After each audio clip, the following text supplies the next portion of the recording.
সকালবেলাটা এত ব্যস্ততার মধ্যে কাটে কি বলবো, যতক্ষণ না মিঠাইকে স্কুল পাঠাচ্ছি ব্যস্ততা যেন শেষ হতে থাকে না। আর মিঠাইকে এদিকে রেডি করে দিয়েছি, এখন দুধ খাচ্ছি। আর বিছানাটার এই অবস্থা, তুড়ি বাজিয়ে বিছানাটাও ক্লিন করে নিলাম। তারপর চান টান করে চলে গেলাম বারান্দায়।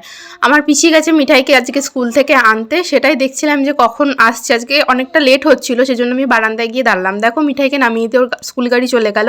আর এদিকে এখন মিঠাই আসছে আমার পিসির সাথে। আর ও না স্কুল থেকে আসার পর কিছুতেই ওপরে উঠবে না, একা একা আমাকে যেতে হবে। তো আজকে ওকে বুদ্ধ বানিয়ে ওপরে উঠিয়েছি। তো তারপরে দেখো আজকে লাঞ্চে ছিল কিমা খিচুড়ি আর হচ্ছে বেগুনি আর আলু ভাজা। বিকেলবেলা চলে গেলাম ওষুধ দিতে কাছে, কালকে ওষুধগুলো দিয়েছিলাম, দেখছো পোকাগুলো কতটা কমে গেছে। আর এদিকে মিঠাই উঠে পড়েছে ঘুম থেকে, ওকে এখন একটুখানি কোলে নিয়ে আদর করতে হলো। আর মা এদিকে যাচ্ছে হচ্ছে আমার পিসির সাথে ঠাকুর বাড়িতে নেমন্ত্রণ করতে, সামনে আমার বোনের বিয়ে, সেজন্য ঠাকুর বাড়িতে কার্ড দিতে যাচ্ছে। আর সন্ধ্যাবেলা বানিয়েছিলাম ব্রেড পিৎজা। বাই।